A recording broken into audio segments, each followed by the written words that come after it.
And we're going to take this in the order in which it was breaking news. The most recent, unless something happened in the last half hour that we don't know about, Ted, is that Israel and Iran, very surprisingly, have reached a ceasefire. Hard to know what the background of that is. Israel was pounding them very, very hard today. They were attacking Israel today also, but to no avail, meaning they didn't get through. The attack on us was pathetic. It was, I mean, it could almost be considered a joke. I don't understand, unless they have total, I guess they do, total control of the news, how they sell this to their people, that they struck back. They shot off 6 missiles against the greatest military power on earth at one of its best defended air bases. Even if they didn't warn us, they weren't going to get through. I mean, in order. Is that it? Is that the skies over Doha? You should realize, I mean, you should really realize how close this all is. And I have to tell you, just a week ago today, I was in the Emirates. So I was about 100 miles from where that's going on. Might have been able to see it even across the desert. And then I was about equally in the other direction, 100 miles from the Strait of Hormuz, where they are rumored to be closing it down, although I seriously doubt that. But they don't make rational decisions. Their military strategy is irrational. Their military strategy is to hit Israeli civilians. Now, I understand that that's a terrorist tactic. And the idea of the terrorist tactic is it's going to frighten you so much you're going to give up. Well, the last people in the world are going to give up because you practice terrorism are the Israelis. They've just been subjected to it since the day they started as a country.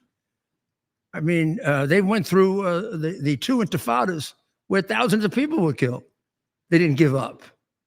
They're not even coming close to those kinds of numbers. And you see how well-disciplined they are. Even when a missile gets through, it's rare that you have a casualty. So you're not, the reason I say it's a mistake is you would think they would want to use the missiles they have to reduce the offensive capability of the Israelis, but they didn't. And they apparently have no defense. Whether they never had a defense or Israel took it out, I don't know. But it's the height of absurdity that we could fly these gigantic planes right across their country with a whole fleet. We had a whole Air Force up there. They're hard to miss unless they were all sleeping. I mean, their holy day is Friday, not Saturday. Friday night, they prayed in Tehran for the death of America and the death of Israel and the death of the MEK, as they always do.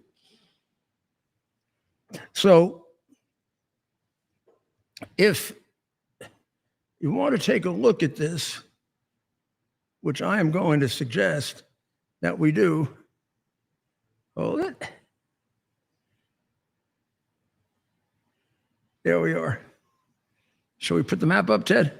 Yeah, give her that white space. Okay. Yeah, give her that white space. So now, let's get this all straight. The attack on Iran was in there, right there. So that's the 3 places, Natanz, Fordo, Isfahan.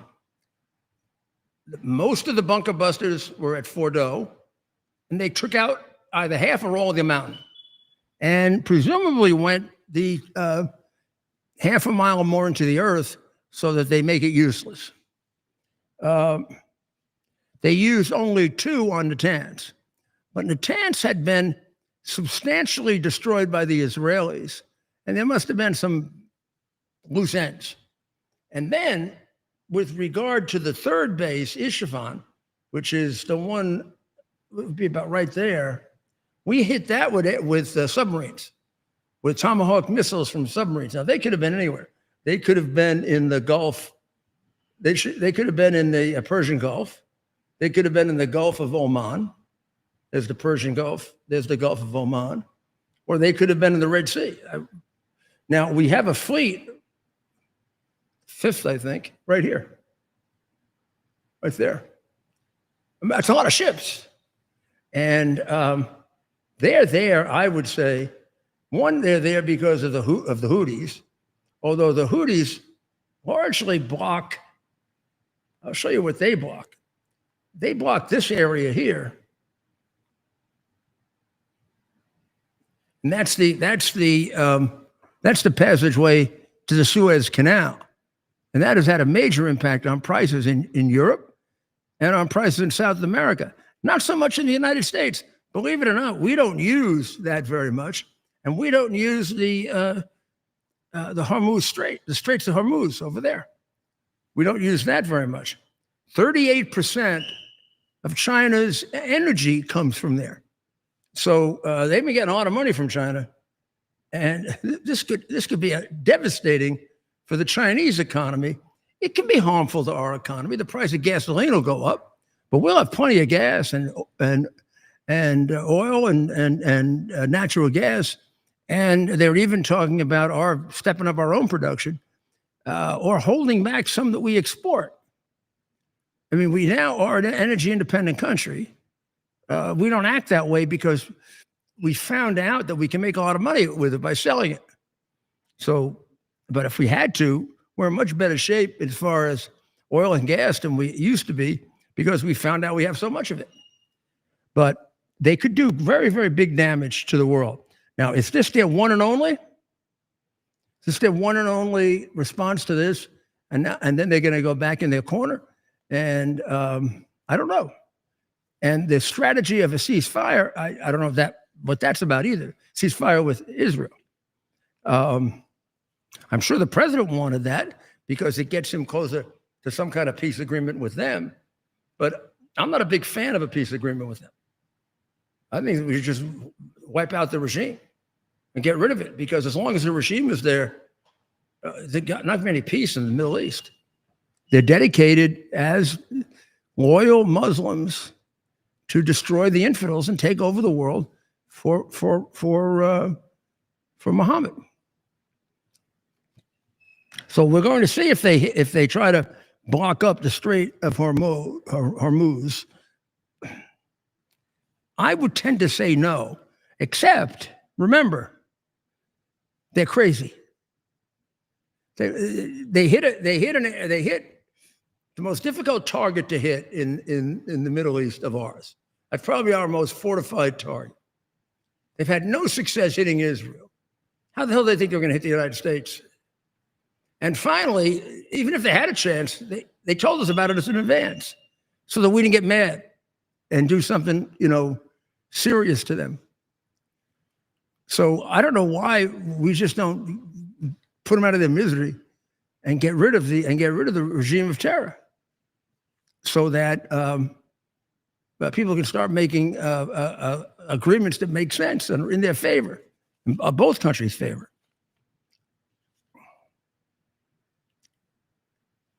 I mean, China would be the single biggest loser.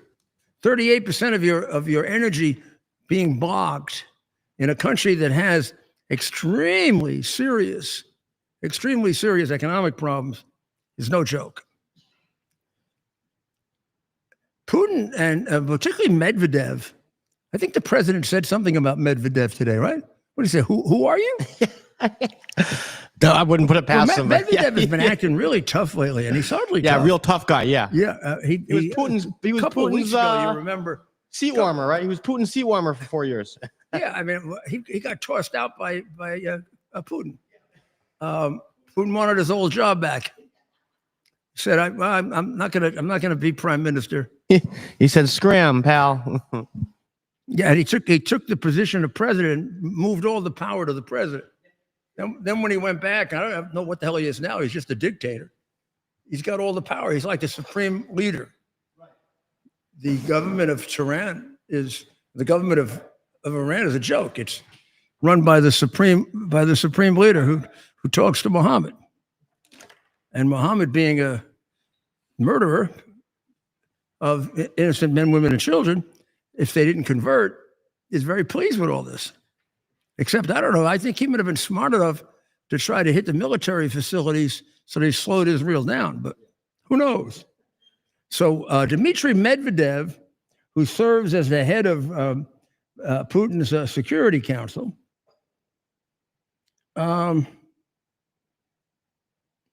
he claimed on Saturday, after it was over, that it only did minimal damage. I mean, you can tell whether it took out all the nukes or not, it did a lot of damage. If you look at the picture, you'll see 6 craters into the earth. And it destroyed their 2 facilities that are their critical facilities. And they were surprised by it, and they put up no defense to it. Now, Medvedev has said that if they are deprived of nuclear weapons, Russia will give it to them. Russia's going to give them nuclear weapons. I don't believe it. And that's another issue that we have to be very, very strong on. China is also implicated because China is being pressured by all the governments that trade with that area of the world, because the price of oil is going to go up so high. And you know, when the price of oil goes up, they all go crazy. Now, let's hope that there's a feeling. I think in the Arab countries, there's a feeling of relief that the pressure's been taken off, at least for a couple more years. Maybe for good, but at least a couple more years, that there'd be a real military threat. There's a picture of Medvedev for anybody. You might remember him. He was president for 4 years. Medvedev is famous for Obama whispering. Obama calling him over and say, tell Vladimir after I win the election, I can give him a lot more. More flexibility or something? Yeah, I can be much more flexible with Vladimir. Sorry, I got to answer to the voters right now. I can't. Yeah. I can't. Got to wait. Yeah, I can't double cross him until after I get elected. Yeah. Wait till I win, and then I'm a dead duck or a lame duck. Right. I'm a lame duck. I got you guys. That's when I can really implement my communist leanings. So the Wall Street Journal was very appreciative. Trump meets the moment on Iran, and they say he made the right decision, and it was a long time coming for an American president to do this. But it seems that he's got, according to them, he's got the right values and sees the importance of Iran in this whole situation. Now, you know, in the lead up to this, the head of his National Council of Intelligence Advisors told him, Tulsi Gabbard, that they are not. How does she phrase it? She said the Ayatollah has not ordered them to go nuclear yet, and they are some. She made it appear to be like a lengthy period. But that's only half of what she said, and it is a little unfair to her not to quote these parts that were right in the statement, but they don't, they just stop. Iran's enriched uranium stockpile is at its highest level, she said, and it's unprecedented for a state without nuclear weapons. She's saying if you're at 60%, you're giving yourself away. You don't need 60% anywhere near it to take care of the other needs that you have for oil and gas. So this is going to begin. This is going to begin hurting.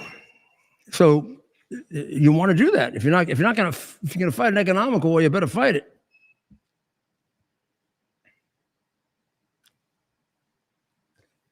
They were on a course, according to our experts, to have 60 intercontinental ballistic missiles by 10 years from now, and which would be more than North Korea has. Now they got to figure out how they can make sure they operate and keep them under control. Well, my city, New York City. I don't know what to say about it, Ted.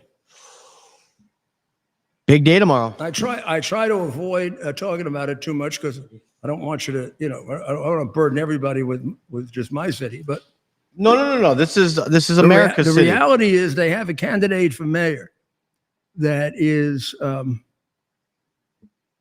he's out of like one of these second-rate comic books. He's adult. He's a stupid little idiot, and he is supporting a terrorist group, the Hamas. He's not just anti-Israel; he's pro-Hamas. Hamas is registered as a terrorist organization. If you're working for them or you're making money for them, then you're acting against the interests of the United States. And there is a gentleman running for mayor, Zohran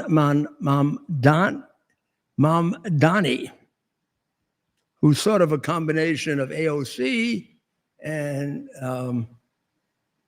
who else? No, he's not trans. Who? Mamdani reminds me of AOC. Oh yeah. Of course, she's supporting him rather than Cuomo because he's in favor of people getting free. The government should supply the groceries to everyone. Get that. And Mamdani is running against Cuomo and a bunch of others in the Democratic primary for a mayor, and it's a timed show, so you can't get everything in that you want sometimes. So this is a more complete show, but we try to do both and give you a little bit different perspective in the two, because I think that's worth it. Mamdani this is very hard to describe. First time it was described to me, I didn't understand this. Mamdani is running in what's called ranked choice voting. Now, ranked choice voting exists because in our primaries, we have so many candidates, particularly on the Democrat side, that nobody gets the required 40% to get the nomination on the first ballot. And therefore, 10 days later, there's a runoff election that is put up. This is until they change it. And the person who wins that becomes the candidate of the party. It was a great advantage against the Republicans because the Republicans have a dedicated elevator that gets them right to the area when they have to work on elections. So the Democrats decided they wanted to do the same thing. So they have moved to another. They've moved to another place to do their electioneering. But their candidate, or the number two candidate right now, is Zohran Mamdani. Zohran is a supporter of Hamas. He's a supporter of the terrorist group Hamas. He hates Israel. He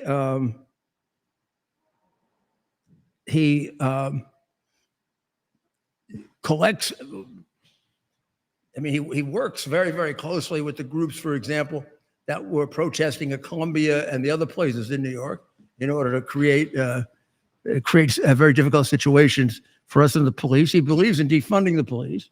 I thought that was over. He is to the left of de Blasio. So he will continue to ruin the city and not miss a beat. So the mayor's election is tomorrow. The Republican candidate will be Curtis Sliwa, as it was 4 years ago. I don't think he has much of a contest. And the Democratic, Cuomo is beating him 35-32 in a straight out one-on-one vote. Then you go all the way down, and it's really one candidate that makes the difference. If you go all the way down and you get to Brad Lander, and you eliminate them all and you divide them up with the fractions, and Cuomo wins by about 10, 12,000. However, when you get to the last one, Brad Lander, all his people as a second choice are voting for Mamdani because they're crooked, and they figure they're going to get real big benefits out of that. But in any event, this has ended up breaking up their religious what would you call it, conspiracy. Yeah. You know, this is the group that when the young lady had a little hair showing, they wanted to stone her. And you can hear the cheering in the background. Right now, you would say, well, gee, the poll that I saw, you would say, shows 35% for Cuomo and 32% for Mamdani. However, they then go ahead and they look for the way ranked choice voting works is they take away the lowest voter first. Now those votes get distributed between the remaining candidates. And eventually, after you do that and you eliminate all but one candidate, in addition to the two that have a chance to be mayor, you can adopt that as your account, and therefore you'll be able to vote based on that. You'll be able to do all kinds of things. So the estimate now is that they don't say what percentage of the vote's already in, but right now, Mamdani is leading with the voters that have already voted. Early voting favors the left-wing kook, I guess. Cuomo, on the other hand, has a lead. Has a lead on him. So the reality is, in the ranked choice simulation, Mamdani gains 18 points compared to only 12 that Cuomo gains, which means that he's picked for the number 2, number 3, number 4 position more often than Cuomo is. And therefore, that's why they say if nobody gets the required 40%, then you got to get to it through hook or crook with the other ones. And it'll go right down to the wire. And we'll be in court. We are under a heat dome. You know what a heat dome is, Ted? Did how is that going to impact tomorrow's voting? Well, it's going to. The experts say it's going to hurt Cuomo because the progressive votes anyway, and Cuomo is, believe it or not, is likely going to do better among the elderly voters because he has a record of killing them. So I don't know. So I don't know if that's going to work, but they say it's going to be a problem. Yeah, we're excited about having a new TA, other than the yo-yo that's there.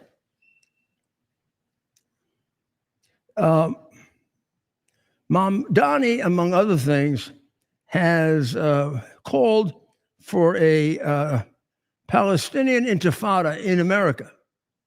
Now, I guess I don't know. I mean, I don't know if he's what's special or not. There are times he looks it. He sure doesn't look capable of running a government, except the way his father did, which is kill people when they disagree with you, take away all their property, and if you have to leave, steal it. And you're going to be back in a revolution within 30 to 60 days.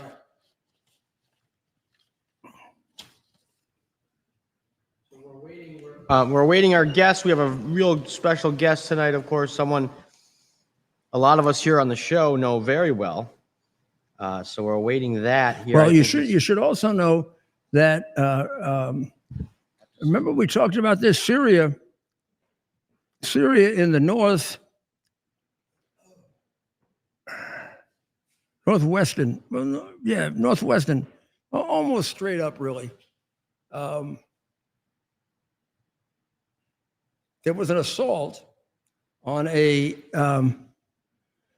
Greek Orthodox church in Damascus, and 22 are dead and 63 are wounded. And apparently, the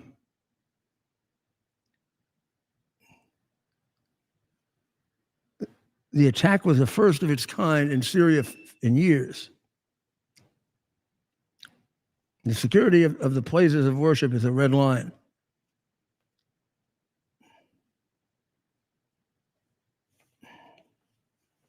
So we'll have to see. We'll have to see what comes of that. So what do you think of the heat dome, Ted? Think it's going to affect the voting? Well, I'm going off of what you're saying. You might know a thing or two about mayoral campaigns in the Big Apple. I think generally extreme weather does really, I would think, hamper Democrat vote. I know this is a primary, but it usually impacts Democrats more than Republicans, right? At least that's the idea. The early voting? Yeah. No. Sorry, election day voting. When the weather's bad on election day, that hurts us. Republicans often vote election day, Yes. correct? Yeah, I Okay. don't think it's a question of who turns out and who doesn't. It's Well, question this is of a primary, so it's the different. big motive on election day. First of all, a lot of people don't even know. So it. the idea that Mom Donnie's supporters are fired up for him, so they're going out to vote for him, right? Where Cuomo is going to rely on a lot of people that are just, okay, it's election day, I got to go vote. The casual voter, oh, Cuomo, I know the name, he's a New Yorker, click. Right? I think that's kind of what's going on. That's kind of what they're thinking, right? Some of these prognosticators. But Mamdani has taken the lead in the latest poll, but that, of course, is in the ranked choice voting. So it's a different system, as the mayor has explained on this show numerous times. So it'll be interesting to see who endorses who. But once you vote, you're voting all at once. Or how does that work? Once they cut somebody off. What do you mean? So ranked choice voting. So they do the votes and somebody's cut off, right? Right. And then they recount? They recount with everybody's second choice, or how does that work? You only vote once, right? Like if I'm a voter tomorrow, I'm going to the poll and I'm voting once. I don't know how they do it. I mean, you could Democrat primary too, right? You could do it in a computer. Yeah. You could enter 1, 2, 3, 4, 5 and put the right numerical rating for that Right. in the computer. Right. I sent pics. Right. So it'll be interesting. So, of course, Curtis, somebody we both know, is expected to be the Republican nominee. I'm not sure if there's going to be a strong independent. No, right? It's going to be. The strong independent will be Cuomo and Adams. Right.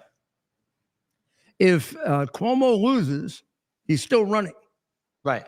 And Adams, I think, is going to be the Liberal Party choice. Right. So, or his own party. I think he put together his own party. Right. So they'll be on the ballot. They're probably the two main vote getters. It'll be Cuomo and Mamdani. And so the idea being, as people are knocked off, is Mamdani the one that folks are voting for second? The idea being, if people know Cuomo, he's a known quantity. So if they're not voting for him on this first round, not going to be right. And they are running a campaign saying, don't vote for. If you don't vote for Cuomo, don't put him on the ballot. Don't give him a second place. Oh, okay. Yeah. Like make sure he's not on there. Campaign specifically Right. based on that, which Right. it's kind of weird, don't vote for him for number 2. Right. Oh, you're saying he's saying not to vote for him for number 2.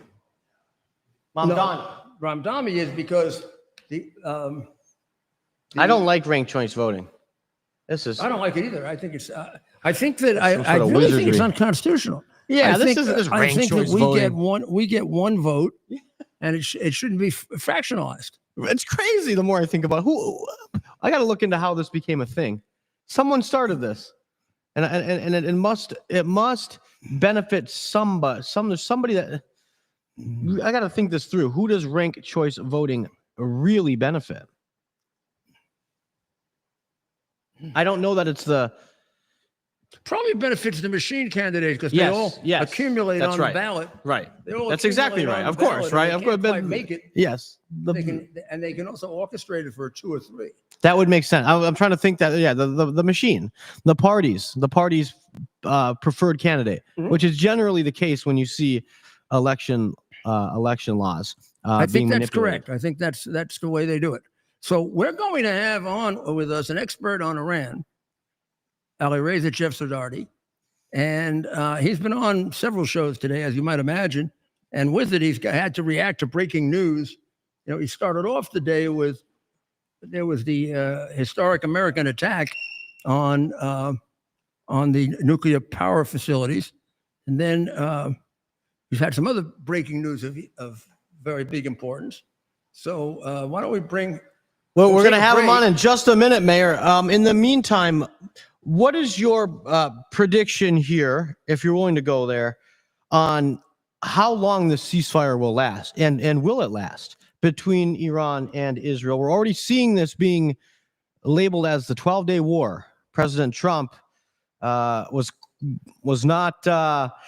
He was quick to label it as such because Right. this was something some of the naysayers were saying was going to drag out into an endless war. This thing may be done. What are your thoughts, Mayor? Well, my thoughts are that there's no real prospect this will be an endless war. I don't think there's a part of it that's going to be carried out by troops. This is going to be an aerial warfare, and those tend to resolve themselves pretty quickly. If you're getting pounded from the air, you can't keep going. So I think this will have an effective remedy for just going on endlessly. No. Which it could do. How far was Iran in effect to having their own ceasefire? I mean, they're going to run out of missiles, right? So how much longer could they have kept this up? The idea that, I mean, Iran has to fire 100 to 150 missiles just to get a couple to stick. So my question to you, Mayor, is this ceasefire, who is really benefiting in the short term from a military Whoever is losing benefits from a ceasefire. It's like I'm in the 13th round and he knocked me down. I don't know where I am. Then we take 2 days off. Right. Get my head back together. Yeah. Who wants to take the 2 days off in that case? Yeah, Right. Yeah. I mean, Israel has them on the ropes. You want to get it over with. And by the way, when the ceasefire doesn't go into effect for another 6 hours, that's always interesting, right? Because you're really trying to cram a lot into those 6 hours, right? You're trying to make up for the next 48. So it's, and we do know, we're hearing that Israel at this hour is continuing to hit targets inside Iran. In other words, they're going to get everything in before Before midnight. I mean, they Before were doing midnight. such a good job of taking everything out in Iran. I don't know why they stopped. And in a way, we're giving the Iranian regime, we're going along with their strategy in a way, right, of having this out, Right. where they launch a few missiles at towards the direction of Qatar. I don't even know how we can, and then they lie to their own people through their own television, right? Right. And why even shoot off the missiles, right? They might as well just lie to their people and say they attacked the base, Right. save the money. So, Mayor, so you think this will depend on what in terms of how long the ceasefire lasts, or the success of the ceasefire, we'll call Well, it. Israel must feel pretty confident that they've done the damage they want to do. Okay. Otherwise, they wouldn't agree to the ceasefire. Sure. There's always more you can do Right. to make sure that they can't come back in 20 years instead of 10 or Right. whatever the original objective was. But at this point, And the president must be confident in our intelligence that the nuclear program was set back. yeah, Right? Because and maybe this is still a chance where the people of Iran really see what a paper tiger this regime truly is. And so in the coming months, maybe we'll see some grassroots efforts from the people right. to go up against this regime. And the hope being, we all see something that that we've known but a lot of other folks are now seeing this country is incapable of starting World War III if it wanted to. But there are some pretty crazy voters in New York and Chicago. They've made some pretty terrible choices. So we're gonna have to think about it. The president threw out the idea of regime change in Tehran, and the son of the former Shah immediately put his hand up and said, me, pick me. I'm a crooked little rich kid. Pick me. Isn't that the party, the son of the Shah? Didn't I see him at a nightclub in Miami last week? Yeah, he's a jet setter who basically is thrown in with the Revolutionary Guard. You should have seen him on Fox last week, Mayor. The guy's on there cautioning us. He was definitely not. He was telling us to be a little bit, hold off. Maybe we shouldn't. We don't need regime change. Fox, it looks like they're promoting him, but he doesn't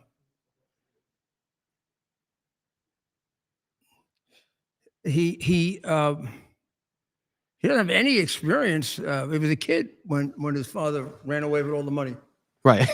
I mean, people forget what a big crook he was, and he was the head of the Savak, Secret Service. Yes, and that's no laughing matter. That organization tortured, killed, did so many terrible things to people that were loyal to the United States and likely Americans.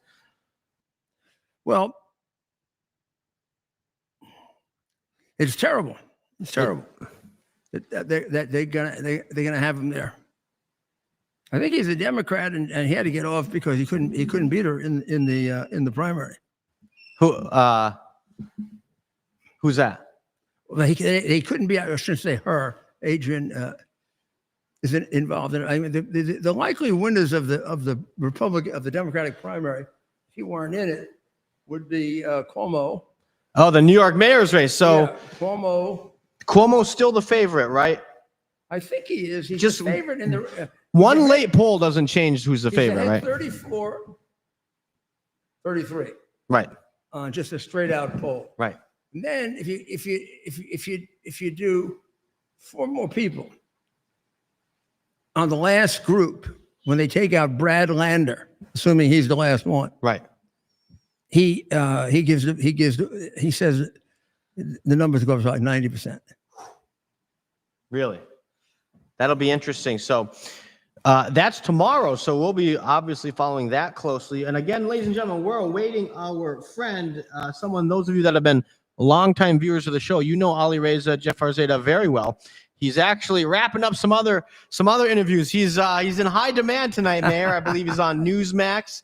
He was talking to Fox earlier. I'll tell you a bit about him. Alireza is the spokesperson for the MEK, Mujahideen al-Khalq, and he has been involved in trying to overthrow this regime since the time he was a little boy. And they've a couple of years ago they had a plot to kill him, and they caught the people who were going to do it. Right. Right. I mean, he is on the subject of Iran, the United States, and the whole world position. There's nobody who would know more about it than him. Right, and and U.S. intelligence services credit him with unveiling key information about the Iranian nuclear program in the early 2000s. They were instrumental in helping us. They came to see us last week or the week before, telling us about the valley and the desert. Just hours before, right. Days before, and then hours before the strike started, which I had no idea about. They had just held a press conference in Washington, D.C. that we had assisted them with, explaining how they had new information about secret covert Iranian nuclear weapons facilities in the Semnan Desert, a location where previously we had no information was public on that site. And the next day, Israel started hitting them. So they clearly are in the know. So if there's one group, a lot of people like to talk the talk. If there's one group in Iran that's walked the walk, including the 79 revolution and in the time since then, it's MEK. If there's one group that's demonstrated the ability to, for example, come in temporarily to all you oversee need to know elections. is that's the group he focuses on to kill. You know what, Mayor? That's bingo. I was trying to go through the mayor just summed it up. All you have to do is look at who the current regime spends their time going after to know who the real threat is. and who they feel who they know the real threat is because of what they've done in the past. Right. So we're just minutes away from having Alireza here on the show. And so we're very much looking forward to that. And again, this is the group. If the Ayatollah were somehow to be incapacitated and we needed some sort of provisional, temporary group of Iranians, right, that could maybe facilitate a peaceful transition to a democratic process, democratic elections, MEK is prepared to step in and do that and to facilitate free and fair elections. And they have the know-how to do it. They have the thing that Iran has is they do have some correction groups that are trying to straighten out. Right. You know, they have the most executions in the world. Right. And that prison that people are in is supposed to be one of the worst in the world. Right. So I guess they're trying to use this, the mistake, what they would regard as a mistake, to overthrow the whole thing. Right. And how wrong, and look, we're still, maybe it'll take a few days to really, months and years, but how wrong has Tucker and those guys been on this? Right? They were warning that this was going to start World War III. Oh my goodness, you're putting all the American people in danger. What's happening here? What we've seen to this point, Mayor, potentially one of the most successful operations conducted by an American president in the U.S. military in decades. If this is where if this stops here, I mean, we're putting aside the ambitions of removing the homicidal terrorist regime, but in terms of President Trump, how he's conducted himself, how this has played out. This president has really demonstrated himself to be a leader once again in the foreign policy space, a space where he didn't have, growing up as a businessman. This was a difficult decision. This was as complex as a presidential decision gets, right? As well as where your country is rated or looked at, right? But he's demonstrated, the leadership here. And again, this is putting aside the fact that a lot of us want to see regime change. Right. But where we're at now, I can't imagine these, the people on our side of the aisle, the right side, that have been very hesitant to do anything here. What are they saying tonight? What are they thinking, right? Mm-hmm. But anybody sending notes in? Let's check the comments. So comment right now. We're checking the comment section as we send in speak. some comments and Let's see what are people saying here. Question: do we have to resolve the rest of the world's problems before we resolve our own? Mayor, what do you say to that? We're never going to resolve our own problems, and we're never going to resolve all of the world's problems. Yeah, we can help out to resolve problems when we can't resolve them for ourselves. That happens often in just human existence. Right. You're better helping with somebody else's problem. But does the United States have a role to play on the global stage? Some people say, "Oh, we don't need to be the world police." What do you say to that? I don't know that you can leave the global stage, because it's not going to leave you. It determines a lot of your security, your safety, and your money. So here we are. This, you're going through an era where people travel a lot. They don't want to give away the credentials that allow them to travel. That's right. So ask your questions. We're checking the comments section, and we are going to answer your questions. Also, comment below. Let us know where you're tuning in from. We haven't done that in a while. City and state, and we will give you a shout out. We'll do that here in just a few minutes. Oh, well, hey, self-serving. We got a commenter here. Ted is right. I just got to read that. I got a comment saying Ted is right. We'll go with that. What are you right about, Ted? The rest of it I'm trying to read. That's why I stopped speaking. Ted's right. It's a cope out. Dave Wilson, why don't you finish the thought there? I think he's saying cop out. Okay, so let's see. Ask your questions. Here we go. Another question. Mayor, would you support allowing Israel to do whatever they felt necessary to end the threat? That's a pretty open question. I guess what do you mean anything, right? Would you basically would you trust Mossad in Israeli intelligence inherently and unconditionally? To do what? if Israel comes to you and says, we got to triple the number of bombings tonight because we feel that they have the material. This is where we feel it is. I don't know. You don't know. So no. So your answer is no. Israel is still to be treated as other allies where Right. we have to follow up and confirm certain things. I think Israel ends up sort of in the very special circle with England,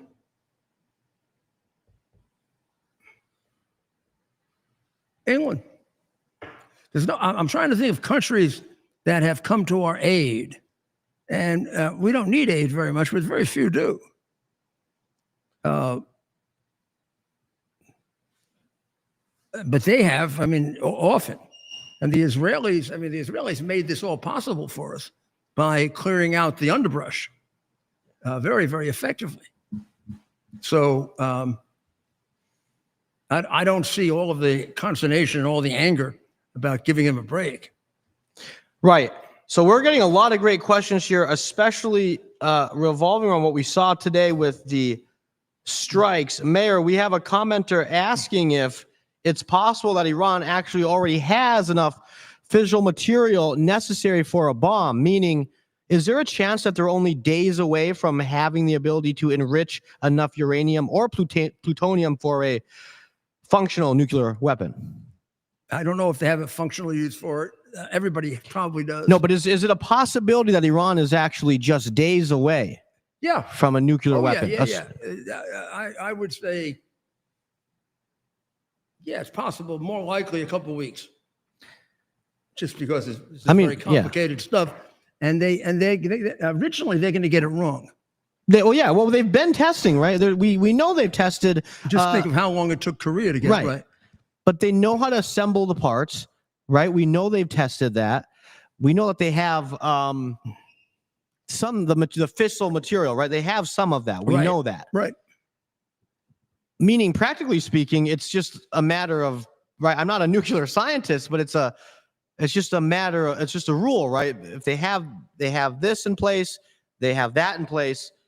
Once they decide to start the process of, is it the enrichment process with the centrifuges? Right. That's a few days, right? Mm-hmm. So the question is, do they have this somewhere else? And does Israel have the intelligence capabilities to tell us if they have it or not? Is it possible to actually hide a sophisticated operation like this from the Mossad, from the CIA? I don't know what the Constitution says. They have a Constitution, and I don't know if they'll follow it. Right? But practically speaking, though, is it possible to hide a process like this? Right, it takes a lot of heavy machinery. It takes expensive process, the water. So, practically speaking, is it possible to hide something like this from Mossad, CIA? I think it's impossible to hide almost anything from Mossad. From the Mossad, yeah. They're the They're best. all over the place. They seem to be able to pinpoint when you're in the bathroom. That's right. Oh my goodness! Think of that. The pagers, the pager attack. The pagers, right? When they the walkie-talkies. Yeah, they are. That was the beginning of the end for them, right? That's right, Mayor. That was the beginning of a very, very difficult period for them. That's right, and it goes back to what we were saying. All these folks that were concerned about the World War III scenario with Iran, every proxy of this regime has been either decimated or totally. They have unlikely allies left: China and Russia. And China, unlikely that either one of them is going to get involved in a shooting war to help them. For the Ayatollah and the mullahs in Iran. Well, I think that China would love to see Russia get involved and waste even more of their troops. Right. So we're just minutes away from a very special guest, someone who's been a part of this fight since 1979. You wouldn't think so. He's such a young-looking man, but he's been in the fight. So maybe we'll take a quick break. Okay, so we can set it up right. Good. And when we come back, hopefully, we're away. He's a very busy man tonight. He's on Newsmax. He's on all these outlets. But we're going to ask him a couple of questions. I mean, he does come from Iran, and he keeps up with it very, very carefully. That's right. So we'll be right back. We're approaching soccer time, but we're not there yet. We'll see you in 4 minutes. U.S. Army Major Scott Smiley paid a high price serving our nation. Scott was leading his platoon in Iraq when a blast sent shrapnel through his eyes, leaving him blind and temporarily paralyzed. Scott would become the first blind active duty military officer before medically retiring years later. Thanks to friends like you, the Tunnel to Towers Foundation gave Scott and his family a mortgage-free, specially adapted smart home. Show your support for America's heroes now. Donate $11 a month to Tunnel to Towers at T2T.org. Are you ready for some action? I'm ready for action. Get the Elite TV plan only through the portal. 218 channels, and it's only $69.95 a month, Wow. including your free portal. That's cheaper than everyone else. Your favorite sports, movies, news, Wow. even daytime dramas. We're talking about ESPN, OAN, Newsmax, Wow. channels you can't get anymore in certain areas. Compared to the competition, this is a way better deal. Endless selection. Not to mention all the free music channels. There's over 700 premium and classic movies all ready to go. Wow. Plus, they got catch-up TV that allows you to go back and watch what you've missed or want to watch again. Cut your cable in half and get twice as much for free. Way more channels for half the cost. After the first year, the subscription then drops to $57.95 monthly, Wow. where you change or upgrade anytime. Go to QUXNow.com and get yours today. Use promo code RUDY. Act fast. These deals are selling out. Here we are, pretty much at the beginning of the process here at this pristine, I call it a laboratory. It's not like a factory, it's like a hospital. This is the beginning of the process for roasting. Deep grain, very good quality. Most people don't use this quality. We deal with small farmers because they like to know who we're dealing with. They give us the highest quality, all organic, non-GMO. You should know all Arabica beans, no Robusto, all Arabica. They're going to go into the roaster, and it'll get roasted for about 20 minutes or so.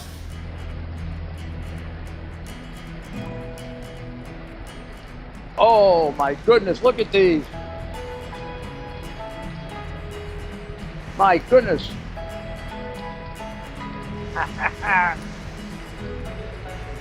You're going to want to specially order these.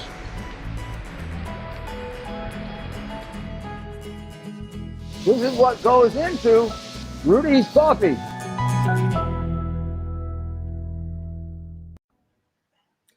Welcome back to America's Mayor Live. And we have with us Alireza Jafarzadeh. Alireza is, as you know, a friend of mine and someone I've worked with now for over 10 years on trying to bring about regime change in Iran. I mean, it's strange when I hear people debating whether to be for regime change or not. To me, it just seems so obvious. If you have a dictator like that, you have to get rid of him. You can't, and also when it isn't as if he's a dictator and there are plenty in the world, right? That's just on his own, but he's attacked Americans. So let's begin with, explain to us, since you understand Iran a lot better than any of us, exactly why the Ayatollah or whoever is making the decisions now, right? That's Ayatollah, the supreme leader. How does he sell to the people that they sort of got even for the massive attack on them on Saturday with this absolutely useless attack that just wasted $6 million worth of bombs? He didn't kill anybody. He didn't hurt anybody. He can't seem to hit his target. And now he's going to tell the people? Does he lie to them and say, oh, we just destroyed the American base? Well, Mayor, you know, the supreme leader Khamenei has had this very same problem for years because he has a hard time explaining to the Iranian public Not even that, because the Iranian public reject him, but also their own revolutionary guards, their own, inner circle core, justifying everything they have been doing in Iran and outside of Iran. Iran is the second largest, has the second largest oil and gas reserves in the world. It's a very rich country, yet 80% of the Iranian population live below the poverty line. Where does the money go? It goes to their proxies in the region. It was Hezbollah, Hamas, Islamic Jihad, and a whole host of things. Assad in Syria, the Shia militias in Iraq. A huge amount of money was spent on the cost of the nuclear weapons program of the regime, $2 trillion. Just think about it. That's $2,000 billion. That's a lot of money for a country. Spent on the cost of the nuclear weapons program of the regime. Right. And and the whole purpose, they say, is for energy purposes. And even if America didn't take out all of it, we had to have taken out a lot of it. Well, I think all of that is pretty much, up in the smoke. Yeah. So, this is, and the regime has been in trouble explaining to the Iranian population why the regime was involved in Syria with Hezbollah and all of the countries in the region. That's why during the uprisings in Iran since 2018, we have had several rounds of major uprisings. People were saying, leave Syria alone, think about us. Neither Gaza nor Lebanon, I give my life for Iran. And I think tonight, this is like one additional thing that he's going to just make up and say something about it. But the reality, it doesn't change the reality on the ground. The reality on the ground is that this regime is in big trouble. They have never faced this situation in the past 46 years. Most importantly, it started with the uprisings in Iran when people entirely gave up on the mullahs. They gave up on the ballot box. They started looking at the street as a way of change in Iran, chanting death to the dictator, death to the oppressor, being the Shah or the supreme leader. And then, came the troubles the regime was facing in the region. The October 2023 attack just showed the whole world how the regime had invested on that, but the whole thing backfired on them. They have lost much of their clout in the region. They're in trouble in Iran. Their nuclear, weapons program, which was really a guarantee for their survival, that's gone. Much of their missile program is gone. But most importantly, it's again another reminder for the people of Iran that the real solution, the real fight is actually between the people of Iran and the Iranian regime.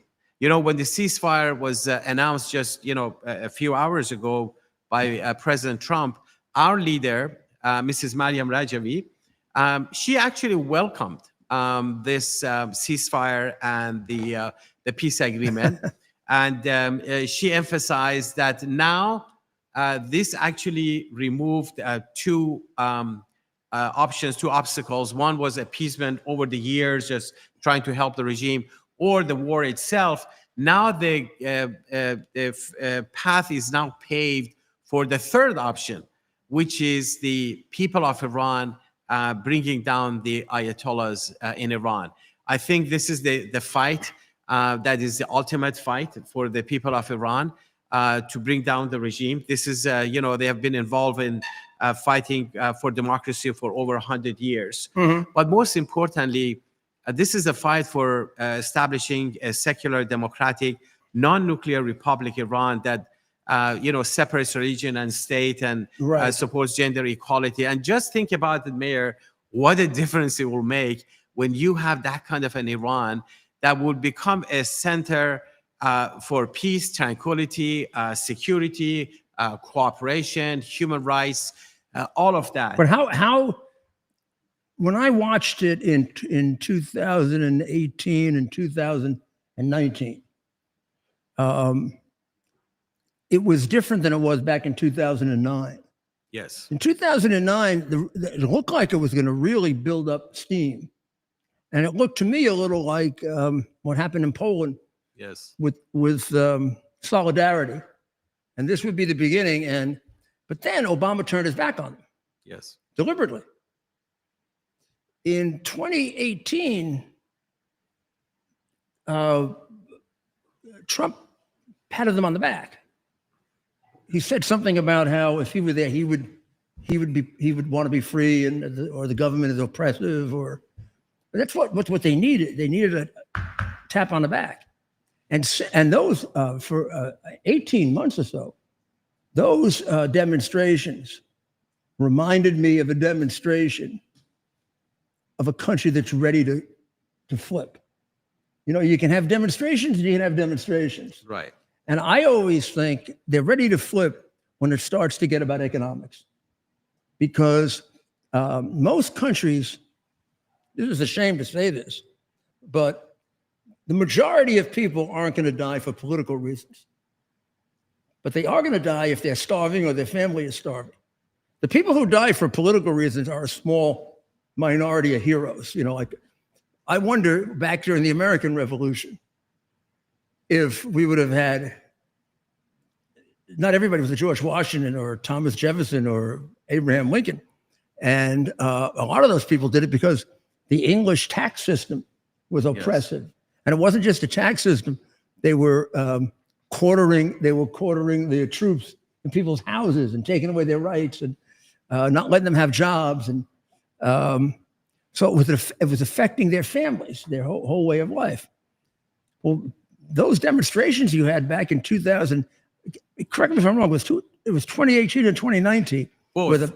It was both 2018 and 2019. I was impressed because yes, when we've been together, and like every year, there's a tremendous meeting in Paris. Yes. Occasionally you move it, but you get 100,000 people. Yes. I mean, people think it's in the United States. You've got to understand the Iranian Republic, whatever I call it, the reign of terror. I hate to call it the Iranian government because it makes it sound like the people support it. Like even the president, I think sometimes I can see him today. He used Iran, and then he said the regime. Regime, yes. Because he's trying very, very hard to not hurt the Iranian people.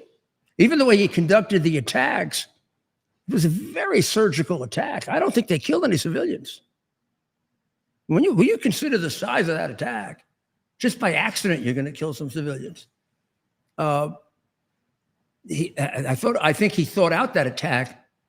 It shouldn't get the people angry. They took out nuclear facilities. Most of them probably don't even want the nuclear facilities. So, but it was bus drivers. I remember bus drivers were striking or protesting. Teachers were protesting.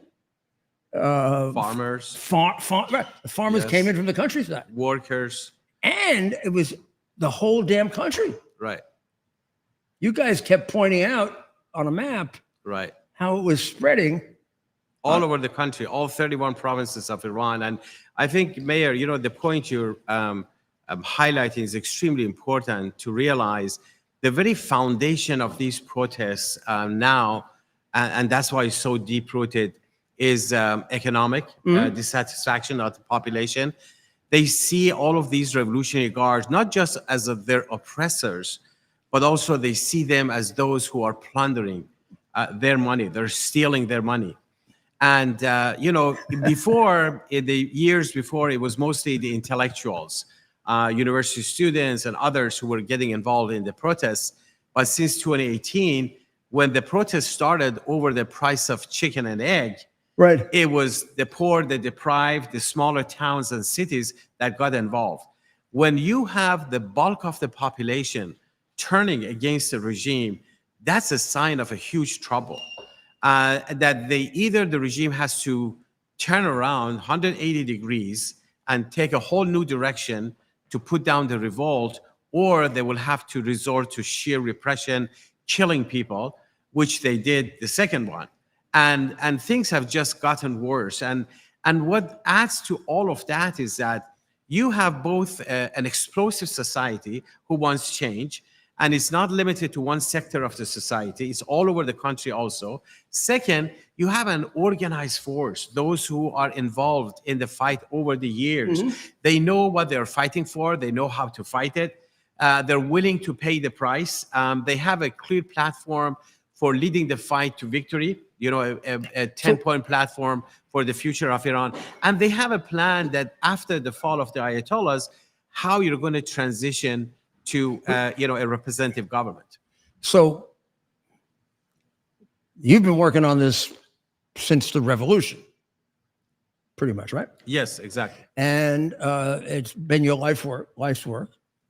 You've been threatened with death. Yes. Yet you and your whole movement is so optimistic. It's amazing. I mean, it's not just one or two people. Sometimes you'll see one or two leaders that are very, like President Trump is very optimistic. Yes. But it's right down to all the people at Ashraf 3. I know how impressed Dr. Maria was with all the women there, Exactly. and how effective they are, and how sure they are. Now, it's got to be that almost every one of them is personally affected by a death, to a husband, to a father, to a child, to a sister, a brother. I mean, I don't think I've met anyone there that doesn't have somebody that was killed Absolutely. by, and that's why I find that the Iranian regime has done an unbelievable job of public relations, of turning almost as good as China. You'd think they were Marxists and communists, or they read Orwell's book about how you change the meaning of words. I mean, look at this scam he's pulling off. He attacks the base in Qatar. He uses only 4 planes or 6 planes? Yes, 6. 6 planes. He calls Trump in advance to tell him they're coming. What the hell kind of attack is that? And now he's going to tell the people, see, we fought back. I mean, it's like saying, I'm going to fight back for the championship and throw in the fight. Right. But they get away with it. I understand it a little bit with China and Russia, because there is a philosophical, sick, I think, communist movement. And these people are brainwashed with that in colleges. I mean, Marxism is very, very subtle, but very powerful part of a lot of our education, and we don't realize it. So we are getting brainwashed if we're not careful. But Iran hasn't brainwashed us.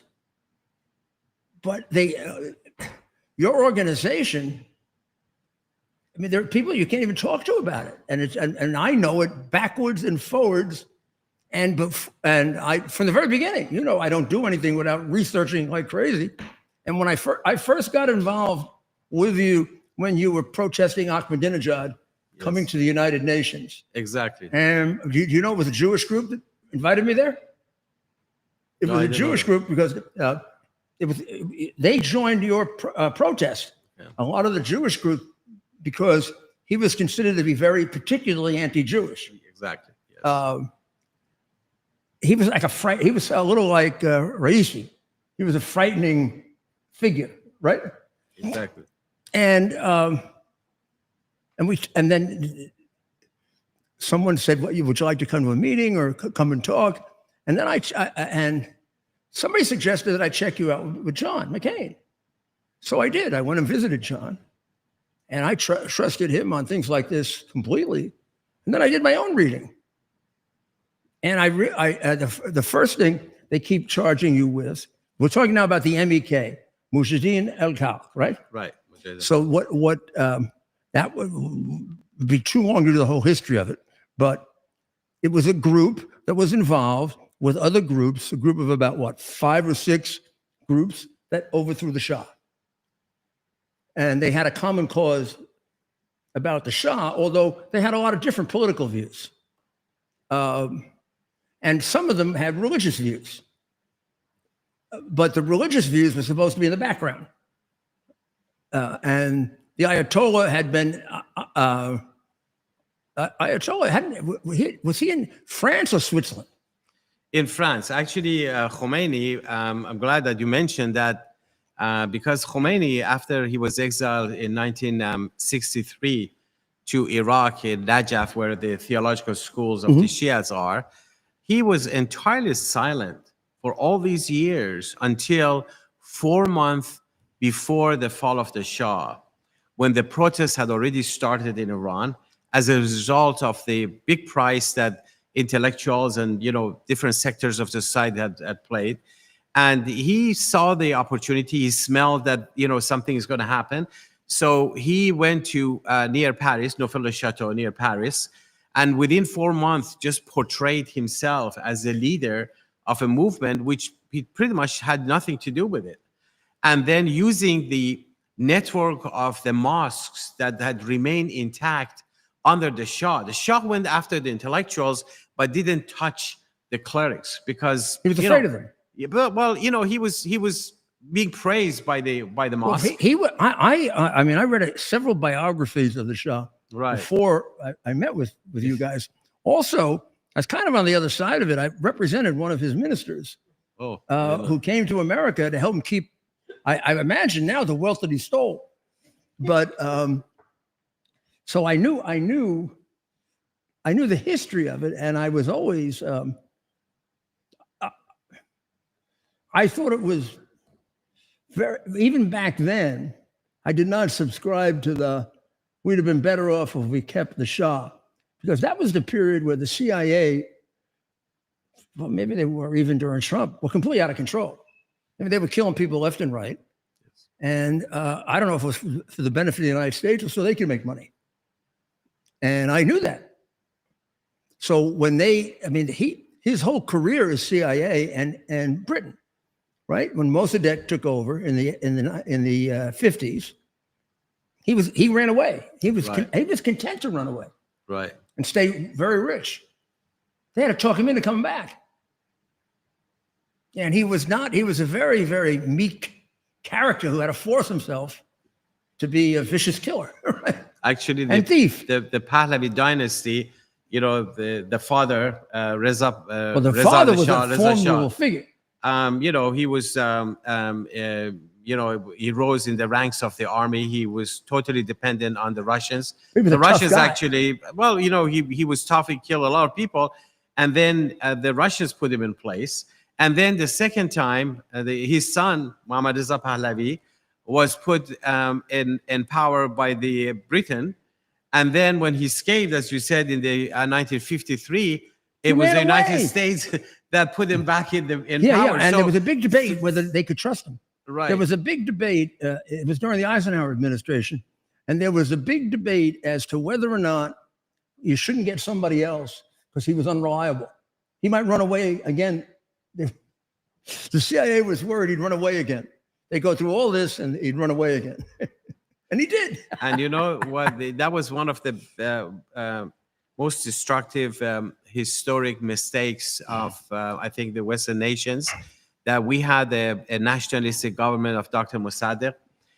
He was independent, but that's what you want. And he was very nationalist. So very clear lines he had with the Islamic extremists, the fundamentalists, the mullahs. But did we see him as pro-Russian? Well, that's how he was portrayed. He was portrayed, oh, he's a communist, he's this and that. And that justified overthrowing a nationalist government, which actually eventually paved the way for the rise of the clerics. If you want to know how the mullahs came to power, you got to go back to the roots, see how the outside world played their role, but most importantly, inside Iran, it was the Shah, the dictatorship of the Shah that paved the way for Khomeini to rise into power, to steal a very genuine revolution in 1979, which was very popular. And the goal was not to install, the Islamic fundamentalist regime, but the mullahs, because the intellectuals were murdered by the Shah, there was a vacuum of leadership, Right. and Khomeini was able to steal it and move things in a totally wrong direction. But I think now the Iranian people have the experience of the Shah, they have the experience of the mullahs. That's why during the protests in the streets, they've been chanting, "Death to the oppressor, be it the Shah or the supreme leader," making it very clear that the future in Iran belongs to democracy, to political pluralism, to separation of church and state, and rejecting any form of dictatorships in the past. And those are the principles in the 10-point platform of Mrs. Rajavi that has gotten tremendous support in U.S. Congress. A House majority has supported that, but also a significant number of senators in bipartisan way. You mentioned Senator McCain. This movement has had, very significant support in the U.S. Congress, but also in Europe. I think a lot. And Republican and Democrat. I mean, one of your most active supporters is Senator Torricelli. Yes, for years. Right. And right now, I mean, you're broadcasting your events from, New Hampshire. Senator Jean Shaheen from New Hampshire has been very supportive in the Senate side, and also, there's a whole host of. It's been it's yes. one of the. It's one of the few places in the last 8 or 10 years where I can hang out with Democrats. Because this is an issue that you don't have to be Republican or Democrat. This is all dealing with human rights, with national security, with counterterrorism, with a non-nuclear Iran, and it affects everybody. Both. So they worry about they raised the two main things they raise about MEK that people get all freaked out about because they don't bother reading is. Well, it's a communist it's a communist terrorist organization. They put that together, and then it's a cult. Right. So the communist terrorist organization refers to what happened back when you were trying to overthrow the Shah. Well, clearly, I know you now for 11, 12, 13 years.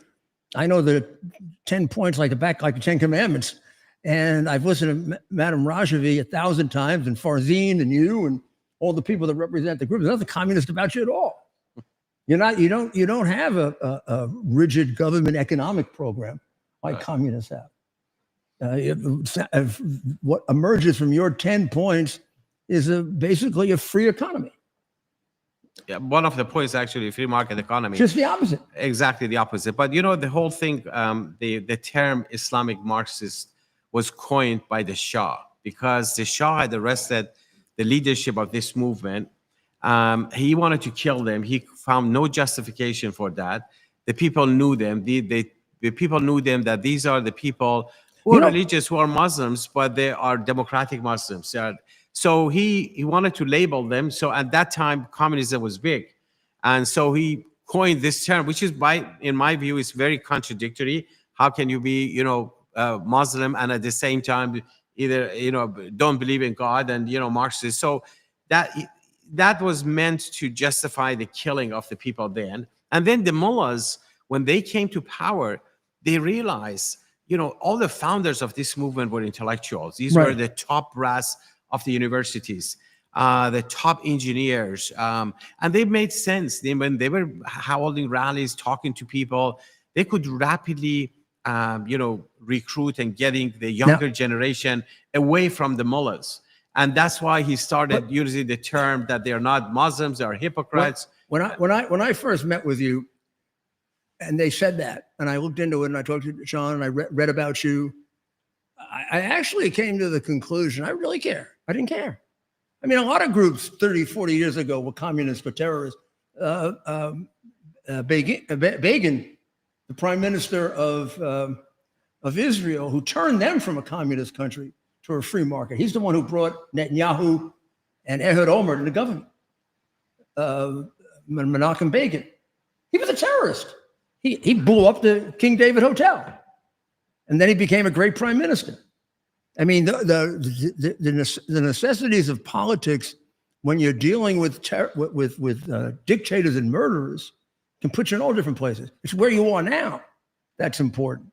Definitely, but of course, and where were you now? You were on the right side, and they were all on the wrong side. They were all supporting this group of people that took American hostages, killed American Marines, used their Quds force to kill Americans in Iraq, created havoc in the Middle East, wants to destroy the state of Israel, which is one of America's biggest allies, wants to destroy America, wants to destroy you.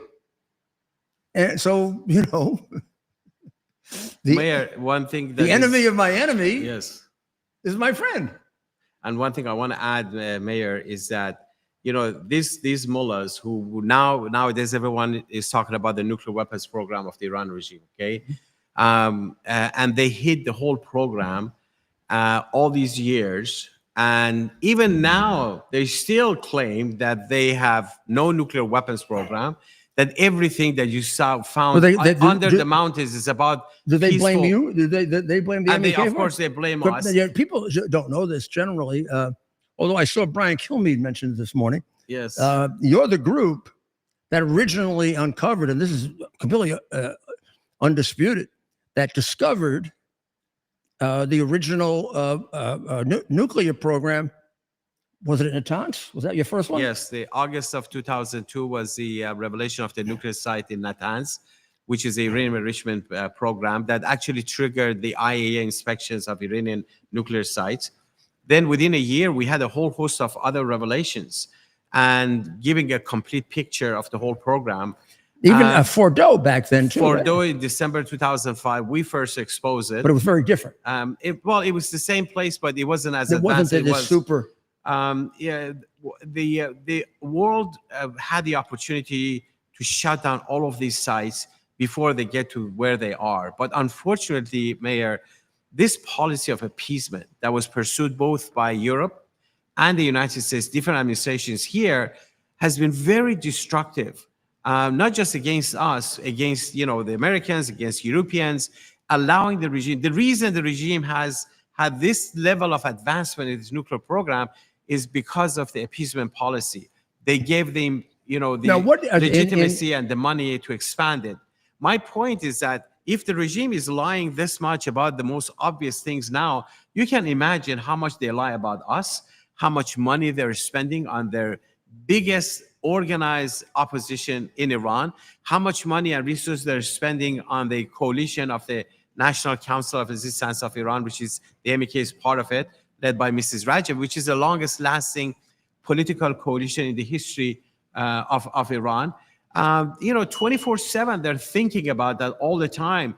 They're hiring people, giving money, billions of dollars. I remember about a year and a half ago when the riots really were going on about the girl who they killed. Yes, Mahsa Amini. Yeah, with the hair, a little bit of hair.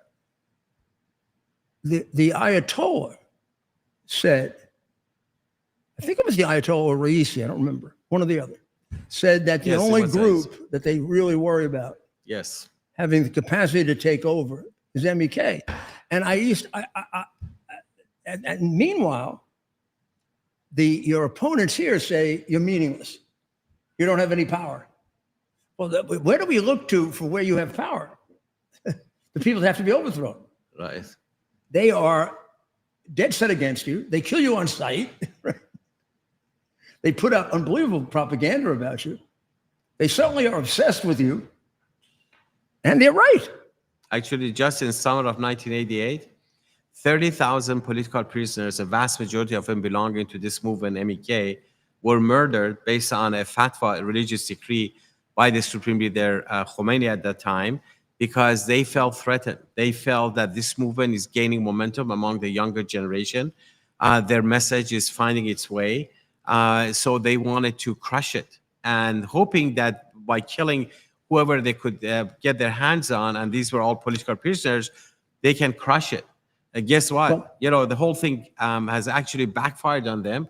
Now those who are in the streets of Tehran and other cities, these are like the people who are somehow associated, the core of them, associated with those people that were murdered by the regime in 1988. Their sons and daughters, grandchildren, friends, and all of that. And you mentioned that anyone who is in the movement, within the society, they are somehow affected by the heavy price that has been paid over the years. We have a very thick book that looks like a very large, Webster dictionary that we gave that to actually Senator McCain when he visited Mrs. Rajavi. There are names and pictures of that single volume has red 20,000, cover. the red cover Yeah. has 20,000 names and pictures of individuals who have been murdered, and so the price has already been paid. The regime is so worried because no matter how much discontent exists, if you are not able to turn that into an organized force that topples the regime, Right. you will stay in power. Right. And the only force that is able to do it on the ground is actually the MEK in Iran and the National Council of Resistance of Iran as a parliament in exile around the world. That's where the center and the focus of the propaganda by the Iranian regime is against this movement, which by itself, I think, is a very clear testimony that there is an alternative when it comes to Iran. And interestingly, Mayor, this alternative has not asked for boots on the ground, has not asked for money, is just saying, we don't need anything. Just don't give cash to the mullahs in Tehran. Don't block our way to, ending the rule of the clerics. Instead, all we need, you need to do is just recognize the right of the people of Iran to overthrow the regime, the right of those young people in Iran known as resistance units who belong to this MEK, their right to confront the Revolutionary Guards. That's all we want. Right. The rest is our responsibility. And that's why, when this peace was announced by, President Trump as a ceasefire, we welcomed it. We said, okay, now this is our time. This is our responsibility. We have always looked upon the people of Iran and the organized resistance as the party who is going to bring down the mullahs at the end of the day. And I hope people understand, what's really happening on the ground, see the impact of that, but also look at the future. What a difference it will make when you have a free, democratic, non-nuclear republic Iran, how it will change the face of the whole region. 100%.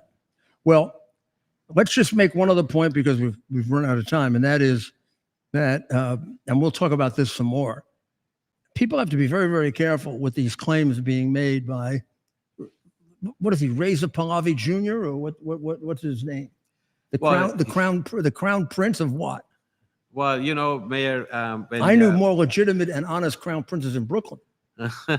Actually, in France, the last time they had the monarchy there was Louis XVI, and every village as you go there's somebody who says he claims that they're France. Half of Europe is made up of the successor to the Tsar. Yeah, so they can make any claims they want. You better watch out. The last Tsar got his head chopped off. So, people, again, this is part of what they take advantage of, our lack of knowledge of history and our laziness to go and consult it when we don't know it. So now if you went back and read about the Shah, you'd get beyond this simplistic notion, well, he's better than the Ayatollah. A lot of people in the mafia were better than John Gotti. Because he was a maniacal killer, but they still were killers. I remember the Shah. I mean, I'm old enough to remember him in great detail. The Shah was a dictator, without any doubt. He was a brutal dictator. He ran not just a monarchy. It wasn't like England. It wasn't a constitutional monarchy. It was a one-man rule. He ran it through his secret police, the Savak, right? And he used the prison that we just bombed, or Israel just bombed, very, very effectively. Even prison was built by the Shah. Yeah, and he had all sorts of people there. And part of our problem was he was our dictator, meaning America. We helped put him there with the English. And he was a massive, and his wife were massive thieves, and his whole administration were massive thieves. It was kind of like the people in the Ukraine, the oligarchs in the Ukraine, very similar. It was a completely corrupt country run by a completely corrupt man. And he promised a lot. And he promised a lot to the people. At times he promised big reforms and big changes, but he never delivered on it. And he was afraid of the clerics and caved into them. And then he ran away because he was scared. The son has never done anything with his life. I mean, he's not ready to run he's not ready to run a candy store, much less a. Has he ever worked? Never. I mean, this guy is this guy is like a jet set rich kid who's he's never joined you in any of the military action or right. Well, God forbid he should get himself dirty. when the revolution took place, he was like 19 years old. So Well, that's fighting age. the first thing he did in a few months after after the revolution, when the whole thing was swept out of power, he went to Paris and declared himself the Shah. And he says, I'm the king. And ever since, he's trying to have it both ways. He never renounced that to the country. He wants others to do the fighting and pave the way for him. But because he has nobody on the ground, he's relying on the Revolutionary Guards. He constantly talks about the Revolutionary Guards as being the force who are going to protect the people, who are going to be the source for change, but also in the future.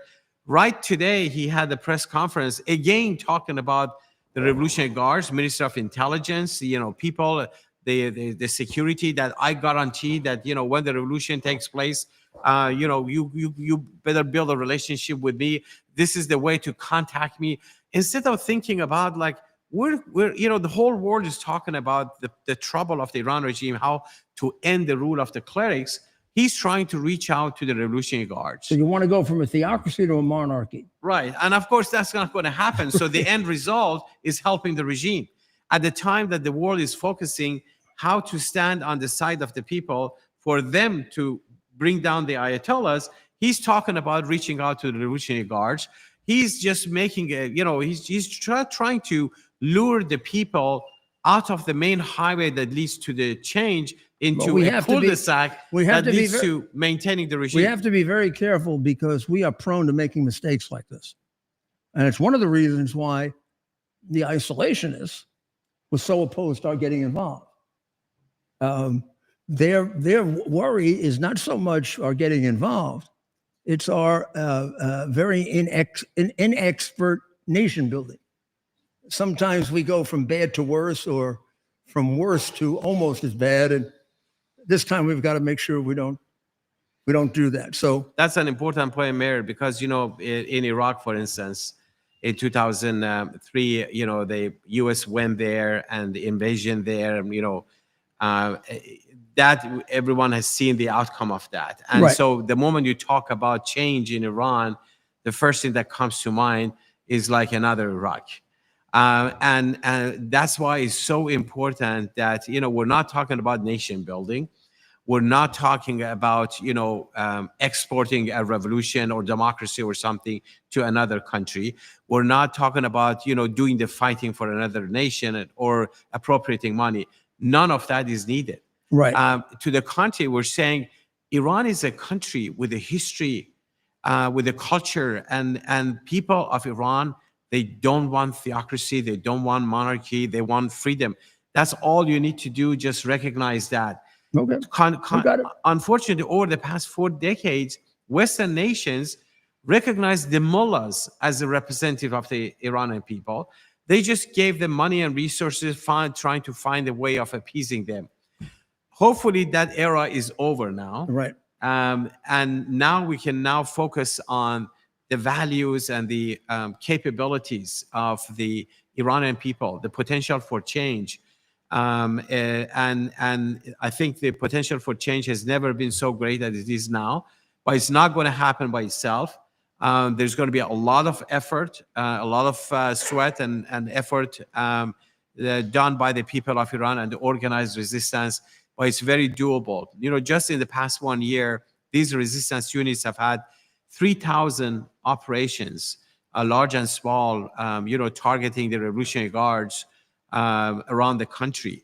So that's where, we're counting on the people, those who are fighting the mullahs, and that will happen. Well, Thank you, Mayor. Appreciate that. there's a great education the American people need, so sometimes they're led into this blindly, and we want to do the best we can to make sure that you're not blind and you know what's on the ground. The reason this is so important is unless we get rid of the Ayatollah, we're not getting rid of them as a possible nuclear power, because they're maniacal about the idea of being a nuclear power. And you know something? They're right. From their point of view, they're right. They saw what happened to Saddam Hussein because he wasn't a nuclear power. We were able to stick him in the ground and kill him. If they really were a nuclear power, there'd have been a lot of reluctance in invading them. There'd be a lot of reluctance for Israel to do what it's doing to them. A lot of reluctance for America to do what they're doing. So they realized some time back the only way they can assert themselves as the Islamic Republic, and they do have insane pretensions of being a world leader. I mean, their idea at one point was to, divide the world up with China. They don't realize if that happens, China will kill them. I'll put my money on China rather than these guys. But in any event, I think we've covered everything tonight, Ted. What do you say, boss? I do too, Mayor. What an interesting night with everything happening. What a great guest. For those who have been watching the show for a long time, know, right, that well, they know Alireza and his people. But that's right. But a lot of news, Mayor. We talked about the New York City mayor's race, the heat dome hitting the city. And I mean, so that'll be interesting. We'll be covering that tomorrow. The heat dome is going to hit Michigan too. I did see that. Yeah, it's going to be like the Northeast, from the sort of the Midwest, the early Midwest. Right. I think before you get to Illinois, and then it comes down like an arc, right, to North Carolina. It's going to hit North Carolina. Right. And up to here in New Hampshire. So today, this is about as warm in New Hampshire as I can remember it. So people got to be careful. When we have these heat waves, we lose thousands of people. So any predictions in the mayor's race tomorrow? You want to make a prediction, or we'll do some more reading and maybe we'll save that for tomorrow? Well, I don't know. I mean, they might be over with by the time we get to tomorrow. Well, polls close at 7. I haven't followed the race, so I can't make a professional prediction. Right. So I'm gonna go with what I think is necessary. And in a million years, I never thought I'd say this, but I'm gonna say Cuomo, because Cuomo is better than this crazy Hamas loving anti-Semite and communist, true communist, right, wants to have free food for everybody. Right. Well, right. Last time they did that, everybody was starving in Russia, right?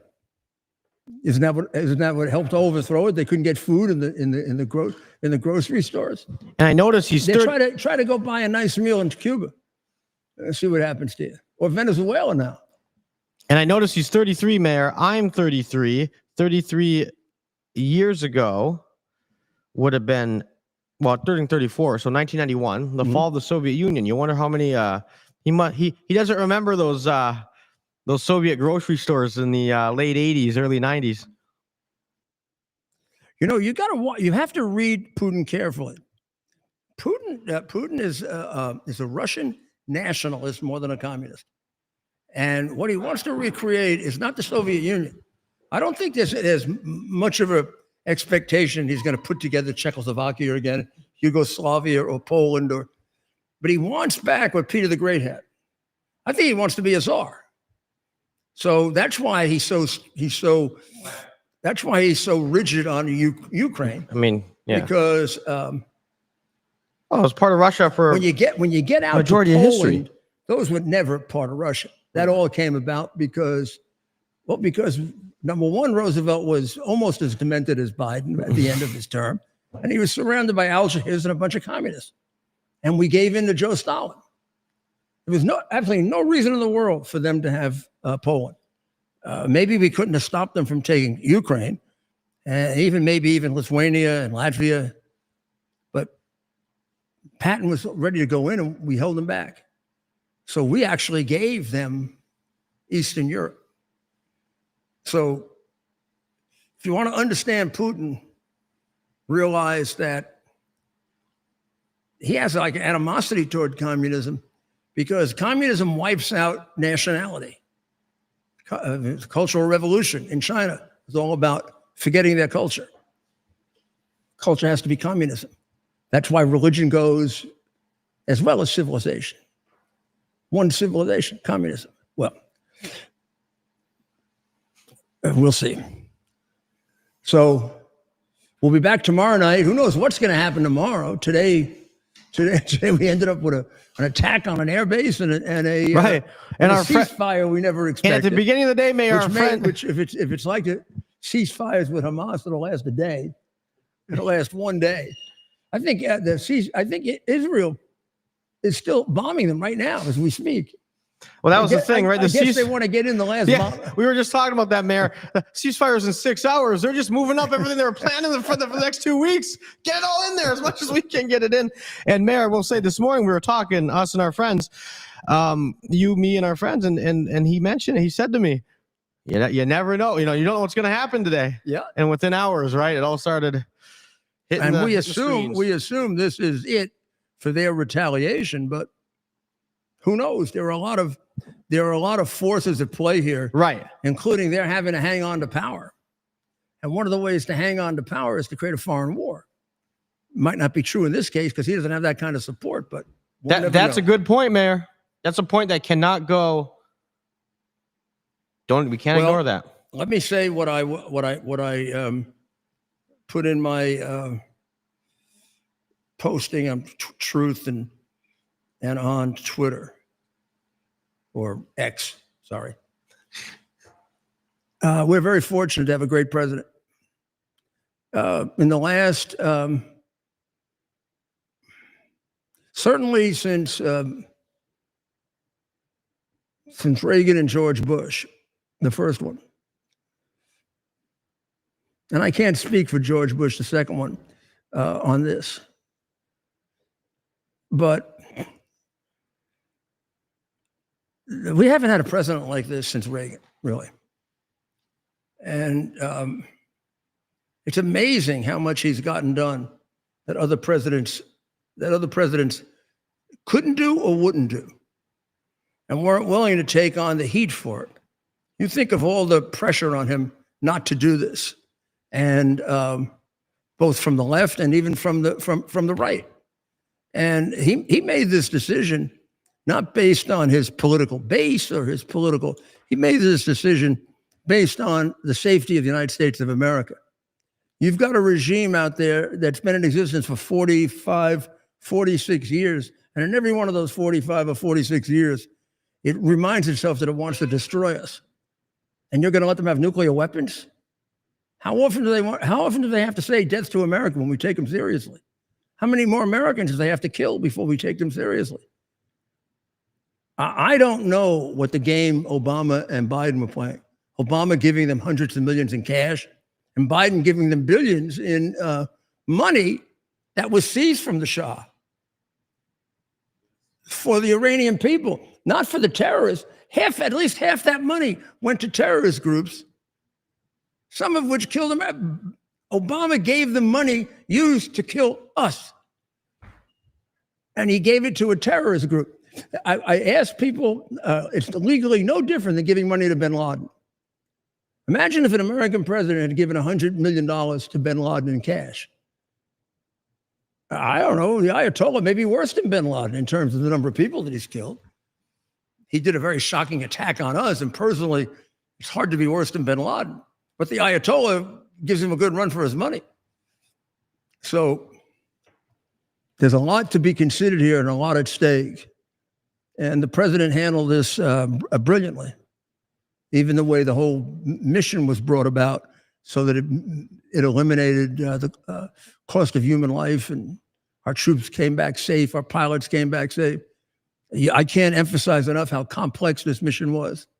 Every little thing had to go right, or one of those planes would go down.